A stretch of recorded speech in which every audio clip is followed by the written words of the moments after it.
network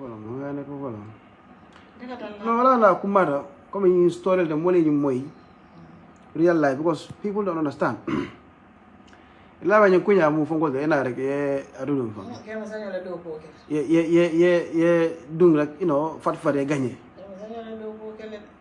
doesn't work like that you jamala be mo wol mang struggle to understand they think this like a joke yena fat gagné sign imagine 4 times belo la kada kay buel mitin tekela ja ha ga atola talo be kera ko mi ka o me ka ko le mitin tekela ja mitin tekela ja so ale ye wure kelo woto moy malong ko mola right lem pour ka mitin o ke waaw ko mola faabro on freje woto ito yamara PPP damana nyanta right so do pour ka mitin ke masa ko da opposition o man ni nyanno mitin ke so ni na da ko mitin ko kala nema suja ibe nema sun ko mitin tekela ja ha woto ke masanya le police talent ha lel ka dai ko feko organize so wala sita jande sirde babina wala sita police eta foy so woto ko molla kuno mo futa level odo to mo na pa meto sotole na si jang nyanda mitino ngata kata lale no bari si jang do mane 2 minutes rek nyanda mitino ke la nyente man to ba hayna na ibe batande ka ko mitin te kale ha so right away police ol kana ina ha ike fengi ike si bay ha min ka wofo ni me arrest ni ye won ye boje ni mam boje be arrest le be samal faka pare police ol fana be lola jeli ya meso mitin o ke faye ko ka nyoko mitin ko ren ko la de men mina ke la jeto na mo la haje man juri ni mitin police ol be lola jeli yo garde mitin o ke faye ba okay Nyem Mohamed Kante fama. Mohamed Kante kilo. Ibite okay. Afama be opipi nka molu ko dole mi tekela ja. Abano ko keba sama la best friend net. Mohamed Kante fama. Okay, bala friend nan. Ba atabe NCP la. Atabe no PPP la. PPP. And they are still best friends. Dama ñibe jangi ni bu ko kala do mak sang. Atabe PPP le. Sai. Yala birin to kunta ina council woto mo le ana ka futa okay wala so ni Mohamed Kante membe MP busumbale bola afama wala ka wona ko mo te bido kala badi hanede badi punte de janale sukuta nyani sukuta o ko rawol okay sa birin ke ma sen ngole la kon boy futa ko NCP ko la bi buda ata fan di yalla pour karay NCP kol kelen abe o fandi yalla ke masanta da luwa kuntu aya mo wuli ake masanji ala fa holland okay brake fa hondo ifo diamuna so daga bina mo se bolaje hako ya illa yara political science political diara so this was in like 1970 something 70 yara name 70 by first election like 77 okay so what time will be more man kunimba ke malan ko is a democratic right pour molita PPP na wata okay isi metin kero na man dine man la fi kela ko mo yesi la bungo kon baro ba okay yo jana fana nyamina dangu o fana ita folota jele ita folota nun jele metin o keje ina nana ina police escort la soto e meeting okeji ana wol ko meeting tekelaji so bire meeting okeji ibi la ko mol fara ba nyanta e pareta ita sa isila do fana ina na muruje e murtaje usilo e mansia bire nyo ye ko ko mansia wol fara na te attaque bara wuloki kate no wol du ta jere nyamina dangu o suto le ke wasena ta fa makat ka bo dangu ngode kata fa makat police ol kidina. Are you serious? Wouldn't be police all night. Ole li order ke sate hot.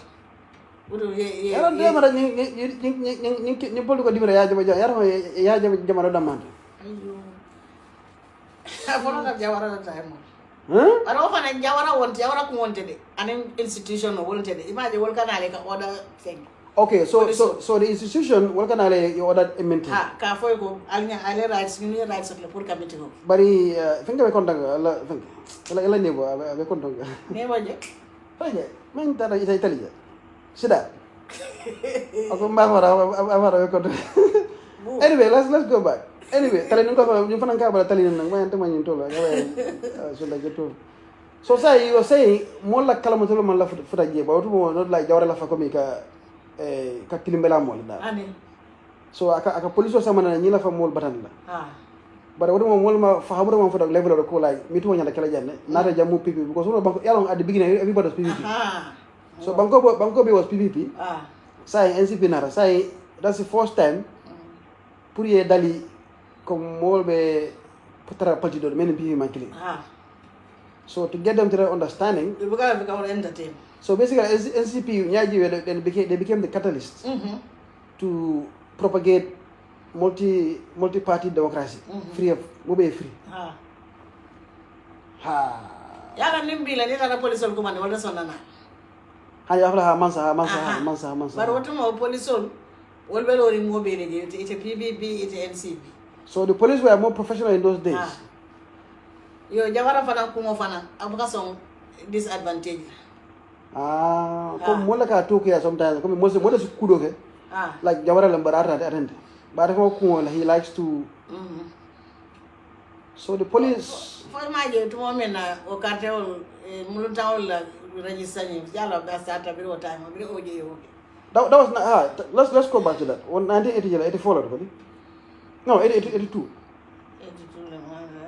Yalo to bela ko banyo lo presental lo after coup d'etat presentan ko dabo lo tagare ko di so after the karefa kadalo so karefa ngabale silatan do so idare mol bonda Casamance so ñu voda for ko al histista to hani kato ni sirif de batara bandale ni na da samana ba sirif de batara bandale what after maybe fast 87 I think it's 84 No, I get 70.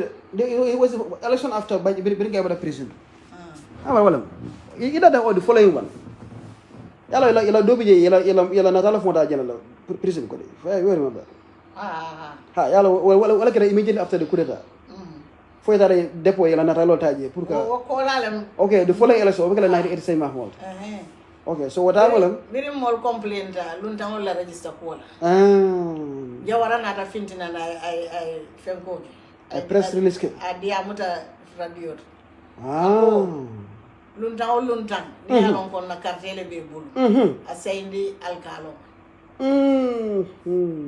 ya wara yo fo even though afon la molam ako mo ni ala ko luntang la mo ten do gambia la cartel be bulu te la cartel sayndi alkalo ya mira wo fo no ben ngara fa yo ke tili bulore ba mala o biba asomo oje fana lot ako hani Chinese ni carte o babu asafai so Jawara as the president I illegal voter registration oje Casamance ko ako ya last stop is unconstitutional so ala minister men kala oje amane man ka farkala afitita ako hani Chinese na asoto asadia asafai so ça fait gambet nyara wol so this whole history me ben kala kambi nani voter registration oje basically aku masih tahu. Aku masih tahu. Bari. Saya 40 years. Aku kau kata presiden mana la kumofo, minister la kumofo. Minister la kumolo. Jawara fana nyanta julo la Jawara fana ne ka fight papura. Ya tola wala. Ko mami brami na anda pa ko dindi wala ka fair.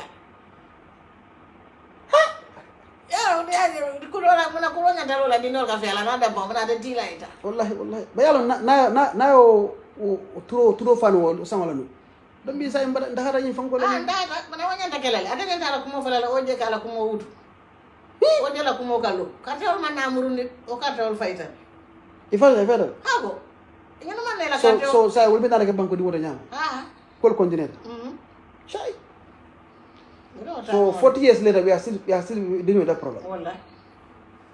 Hey. Say, I don't know what time or not.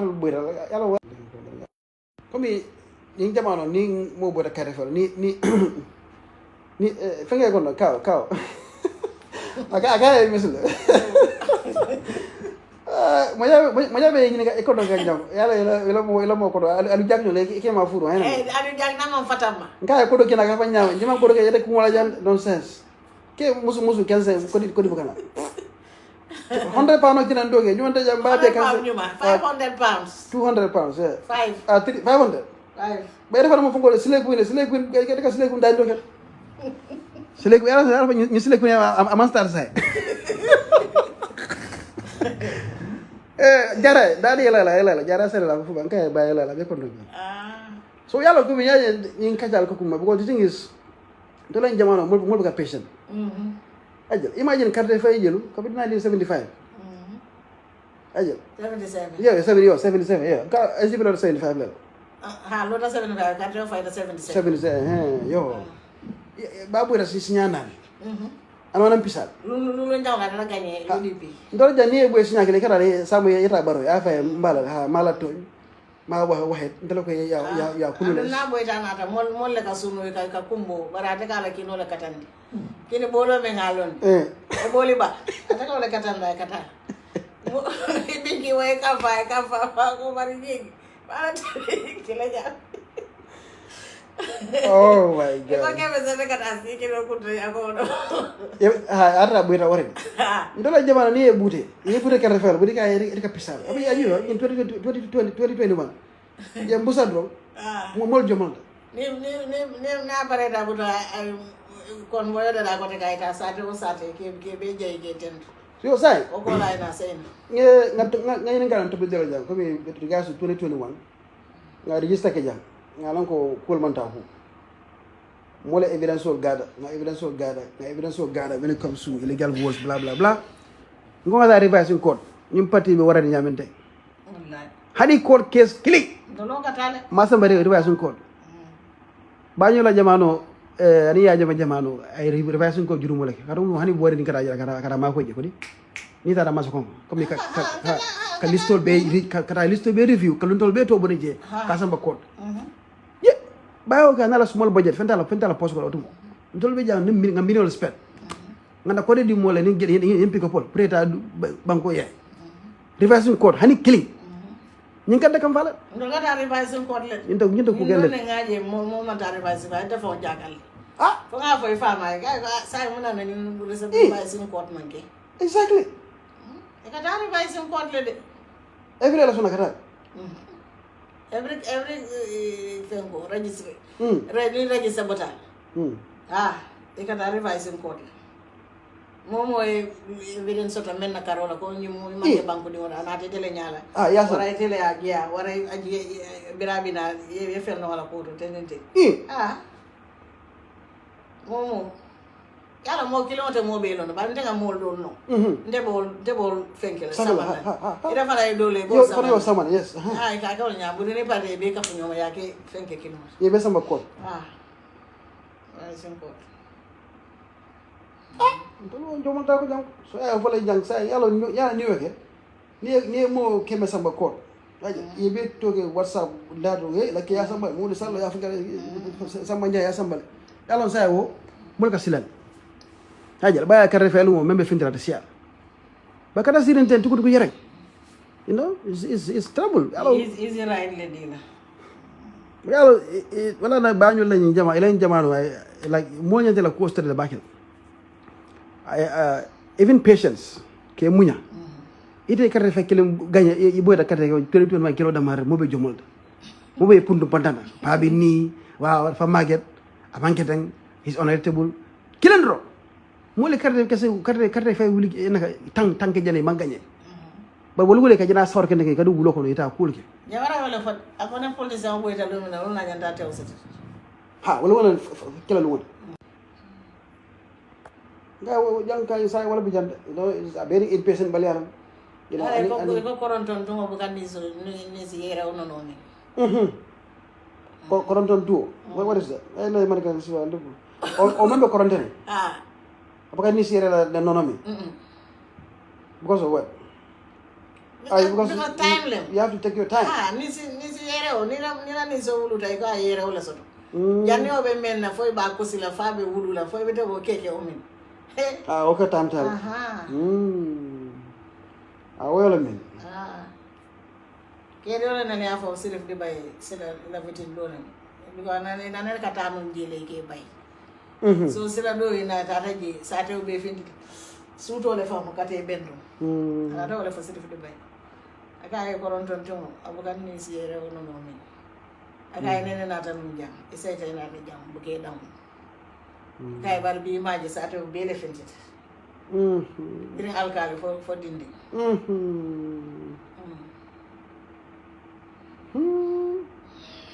Yaji the same thing yaji wala kala ni fana ni pastef 2014 bi ba kurukuro ja ibe funkulare 2014 15 ma fo kata la ibe ni vule ni wala kaka ba ni fo 2016 17 they started coming 29 is that makisala abusa 3%.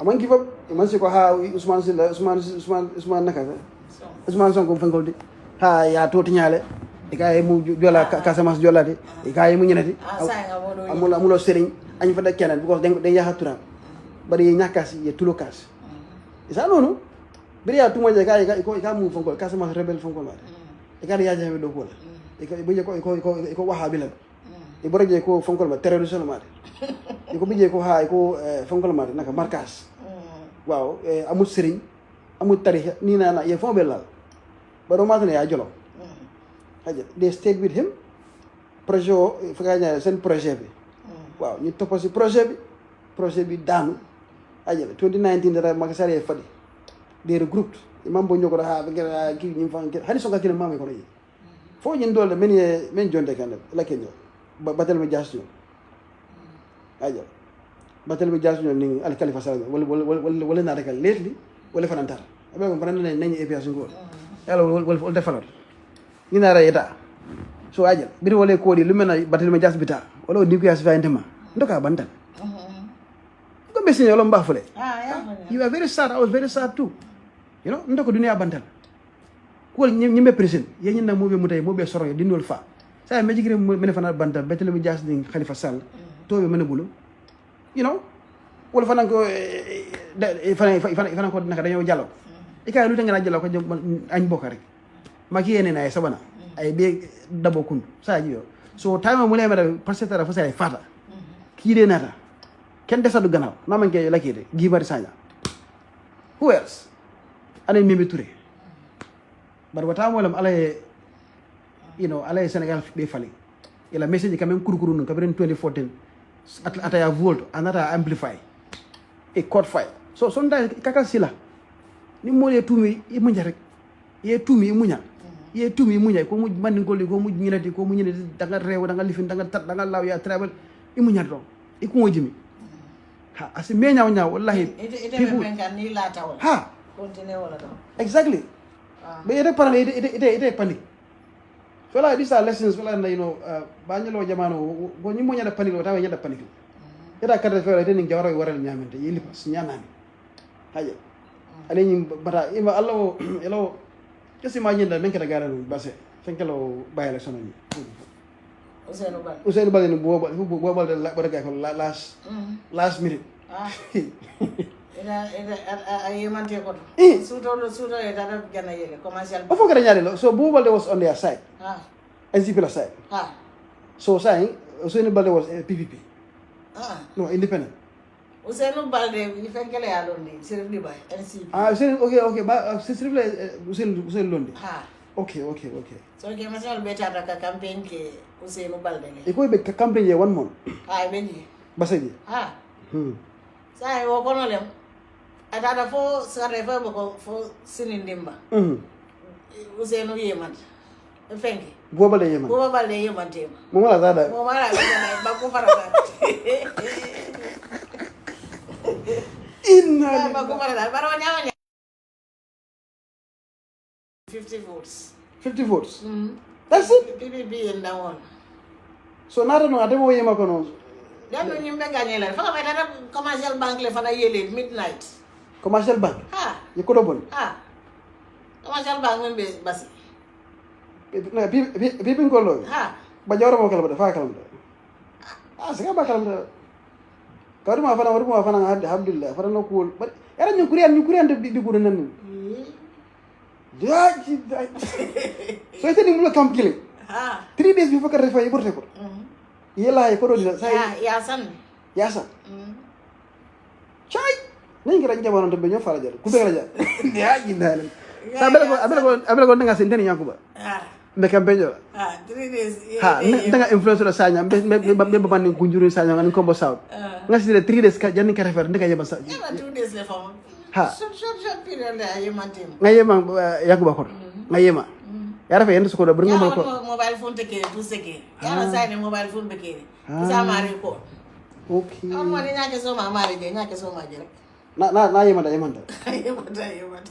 so inara ko do ya rafa ko do pompaka o fana mana gañande biri dewte dada commercial banque yele jana commercial banque wala commercial banque boyta kañ ya commercial banque lay boy man ku hay ko rebon je ka di mo ni ba jibba ko boku yara pour isi gagner do abiri carte fay ne ko na jamani mo ba fa man kenda ko ngira jawara jamani ya do ndaka wala wala malaika wala yara fa malaika dunia banda wala malaika wala no commercial bank boyta so dilo be tekra nyimite na dasidi sida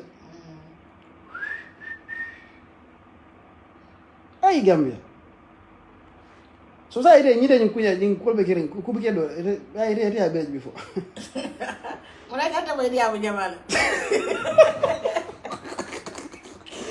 ba ga wa yo kay dilo be fa fa da nyuma be kere wala mo la fa ja ko hey kari alla kari sawundal kari sa karata MPP la hey sabal tan ko hey ala ndahni sabal biamula ko ende nakko gilo fala ko ende kabende be sanyi fula wolbe sawo ndanga saw so wajere kay nyimfa bana kabanya la basa aku be nin kankaw abe wuleri adalo daga landa ba koyo akana la yesi ala baga so pak ana sa bi ko ha ba bunja tarale ba finke tarajana bi ba jibu taraja nga nyina no this is what I know. Nothing bothers me anymore.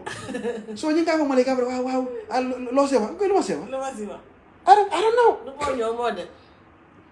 Exactly. Ma, aku di GDC aku di GDC chairman did it in the council election. Yeah, aku GDC chairman akan jadi nyintan tabila. We about the law style and I didn't. It is something. You see, these things. There's nothing new in this world. Abi. Ari, fengkota tajande. Fengkota tajande. Kota maldron. Wala ka players we. Wala ka. Bari elani illegal voter registration de wadega wala gasi mambere. Wala gasi jabal. Lama neman ka farakala. Wala na fenge nyi 𝒕𝒉𝒊𝒏. Bira jointa jana. Biringa boyta fengola. Presidential. Another for yaya. I want to for I go ntenga for ene ko alinga nyin luntan carte fayo iko hani Chinese jawara lota ko carte momo e carte so don yala ko banko dingo tera sambal galo ya o je lota ako hani Chinese na carte so ta safa aka buto Chinese wala ya bayja aka jawar wala o Chinese o jare because ya jabal mangi banko din Bangkudin dat ya iba kiskila wallahi bangkudin kada bare dam ko bangkudin nyol sata nyol ka fo foni wala ka fo iko fenge nyol singul nyol iko ya mawuri ko ya na afale na anasim ay adon tasku abada ala naka mburi ka diay ala kan lipa kan alfa buri ka diay kan almamol timba ha do gambe do dega to kala to gambe do mo mena lansara be barak lu be sare njan ene ana imam karam woto yema ke fadi ko doko ha wala sa en kalbe amal yima me ku ken do kada men se laban eni legacy jaw wala jang ay mo tore it's very bad sa affaire jay mbijan sa en di sendi mbolo kala kanja nyaaji na di so di fa banyalo story bana wo fana fo ba grata non kada o boda jana kada funko kada legal voter how did that happen yalo was sata ulo kutatale abe jara kasama boda bala ko di yo Sai. Ali la mojand ali wana ku kutata kene baye nyen kala na 70 something 77 la mala ali la moja we register we registration already so we been ataji tumo benda ko ko kera ma su yalla wona man bes la jam ñun saate o ngol digante digante ko e manya na ka register ngo adi ambang Mbejala sang kana ko $2,000 or 25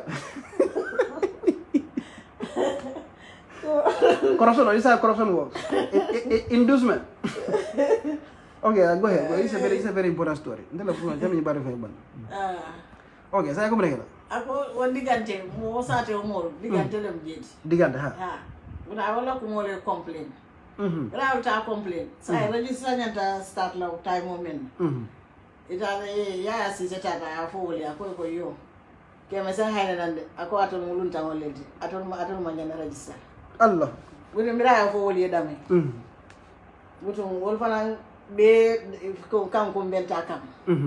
Anara to mo mena do atra registration be on. Ate kema se. Anara ta bulo to tenne kadi yam official ko. Minu manya na ka register because nun tawol lo muti sign na kini teje me wuluta nyin tema ade bo lo fola do kol nat wol do kol nat akama ka katala ka kos wudu ya si se famala mul minu be ya si se famala bari wo keme se wulu nyole ani ya si se famala keme se wulu ha dantala be wo be kala wata ma keme se fama wo sirin ade ya si se bari na sanga bunko that's very close wo bata sikunda be sira la sanga bunko no jana sanku ya ko sino le muti so nyin do nyin ke wani abe ya si sela molel kon wole nata ke ma sem bondi junu bulo ko abe tidi be nyaa nyaa nata bondi bulo ko utung ya samba karala sa nyanda tala pour kata masako kata medical attention ni ta utung fenko ni ya si sela truck driver ni masako nda moto lem o ka o ke ma se o break pour ya samba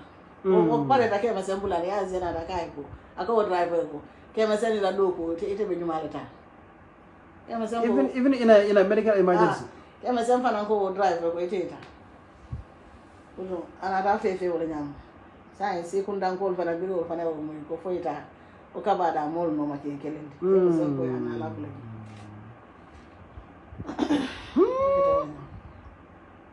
Obe because of illegal voter problem wala ni manyen fix abagala problem ada saya jur ku kena kara which means nunto kana barbare masa sinu ko ne tel hanyo nto we are deal with just mansa illegitimate mansol 24/7 ya jawara la time ka ke men kamano ko me hani sai wala be kerendo ya la woto gambe ka tuse mano soto so ni mi en register soto ika like you are Gambia yeah. So they are using mano to entice people to get voters cards. That will give you the mano. To say mano, so you can come from the border in a mano. What are you doing at back? You're signed to Lopitanta. I think that's the biggest one. Because you know that I come on Kabada. To say mano, sign hospital, you know, in a border cross, in a somewhere in a border, I say. Well, I want to work about so many border carrying personal point. Look, I got some men come up from Dolan. I never saw my model come up. What I and I be. Or I'm more wine. But I see now. Okay. Say, some eloquence.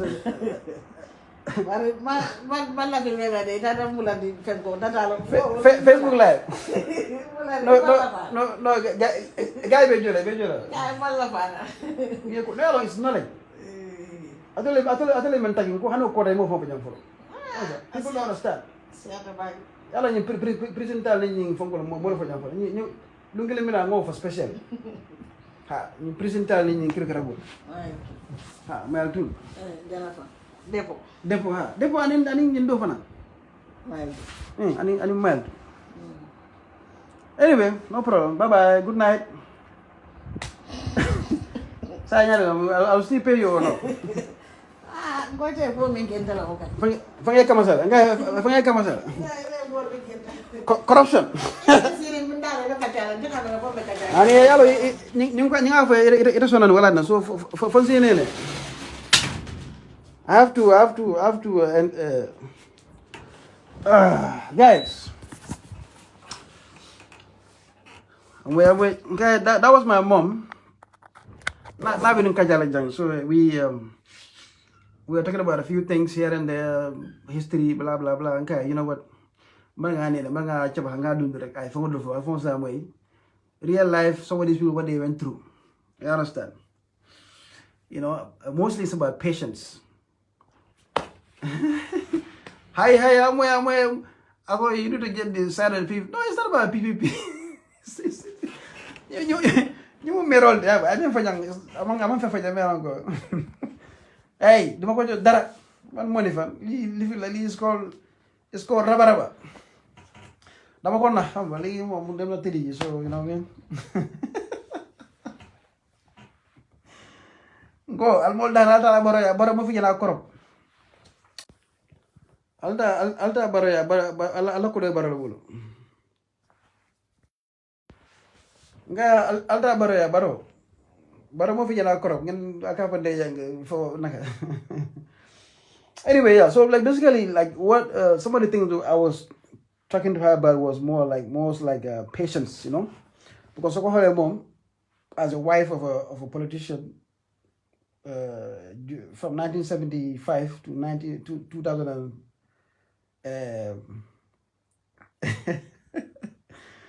from 1975 to 2000 to 1994, you know, that's like what 20 years, you know, went through, and my father was contesting 4 elections under PPP, obviously, incumbent. So he lost all 4. You understand? You know, so how did they bounce back from that and not discourage or start, you know, questioning their leader or saying, okay, yeah, you don't want to win, blah, blah, blah, let's, you know, there's all these shenanigans, you know what I mean? Yeah, so how did they survive that? How did they maintain their discipline? How did they, like, you know, kept moving? You know, the day that you lost, she's saying that's the day they start fighting again for the next year, for the next 5 years, 4 times in a row. That's a lot of times to remain patient. And then boom, Jawara came. I saw Jammeh came. Jammeh came. I should have asked her this, you know, the stories about you know, Jammeh also, you know, when you know, that Jammeh came, they could have taken the easy route, right? And say, okay, you know what? We were fighting Jawara, so Jammeh is here now, let's go to Jammeh, you know? But no, they maintain their core principle, which is democracy and rule of law. You know what I mean? They still maintained it, and then UDP came, and UDP went another four elections again of losing, but still maintain their their integrity, their, you know, their humanity, and so many things. That is a huge lesson for some of us. Some of us cannot take one election loss, and we lost our heads. Start saying how we don't want to be opposition forever, blah, blah, blah, blah, blah, blah. Who said you're going to be opposition forever? You know? Who said this game is about just not being opposition? It's much more than that. You know, man? So, yeah, that's why I kind of brought her in, you know, put her for Alzheimer's firsthand, how these people, as a spouse of a politician, how they were able to go through these years and years of disappointments and, you know, not winning elections, and also give us a first-hand history of this whole, whatever call this voter registration, what do you call it, fraud that we are dealing with now. She gave us a background of it, how it started, the first time it started, when it started, what did Jawara say, you know, and what was the reply of the people that were engaging in the act. Now look at this, you know, now we're here. So this is it, you know, this is I think it was a good little discussion. She was able to bring some perspective into how people lived through these disappointments and still maintain their dignity, you know. Now they're here 40-something years later.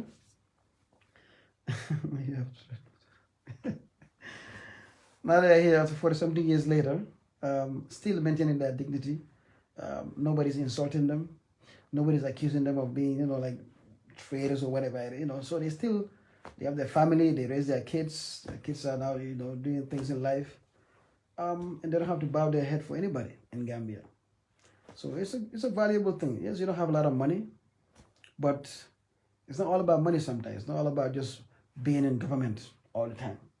Winning by any means necessary, even if it means throwing away all your principles or your belief systems just to get to State House. That's not the goal. It's way more than that. So I as a Tukula Ramol Dahandi, you corrupt PPP people. See, Balbera Sula, Yalan Commissioner Hansa Mampere, we are revisiting everything. We are going back to PPP Commission. Start from there. Arasa, Mola could Alan made a judge. I'll someone. Oh, there's another PPP guy here. Body today. Another PPP guy just came in. Anyway, this is not about PPP. It's about lessons in politics. Lessons. Your take. So yeah, let's be patient. Like I gave an example of Pastor Fana. They come in 2014. They've been on this thing. They were called all kinds of names and accusations. They never flinched. They kept their cool and their patience and their dignity. For me, I got Yeah, Mr. Diamond, yes, definitely. It was a good. Maybe next time I'll bring her again for another topic. Yeah, another topic of what they went through, because most of this party, or whatever they went through, all difficulties, anymore they are attacking you all. Sharif, yeah, I caught my first with a cutlass. Anymore attacking you, which is their spouses and their children. You know what I mean? So, yeah, sorry. I think that way, but saying, he forgets a lot of these things now. You know what I mean? But my mom has a very good memory, so she'll be able to recall everything. A lot of cool history, Mile 2 story. We'll next time I want her Mile 2 story. Yeah, well, that was a tough one. She's not ready for that. It's too late for that. She had to go to sleep. Well, next time, I might be able to entice her to bring her back and talk about some of those dark moments, how the families were able to go through these moments in life and came out of it, better. So, yeah. All right, guys. Thank you so much. It was nice just hearing from some of you guys. Kampu, nyano ya foko mama is cooler than me. I don't care. Ila fa men ito so renda bala. Nte nyamati. Alka fa na nyamani jang. Alka tomol. Nyumule tawno semba aga you are aggressive. Na haji dije. My mom can be cool. My mom is my mom. Mantara mita ban killing. Don't fancy mold. Yeah, I know what you want. We need the other Sidiqi back. There's no Sidiqi here. This only Sidiqi. There's only one Sidiqi. Nala keku, ani mo bediala. But I'll ga keku. Ha, you mula fadega ngapati you are being this and that. Dara. So can I yep? Alright guys, I'm gonna have to go eat some food now. Bye bye.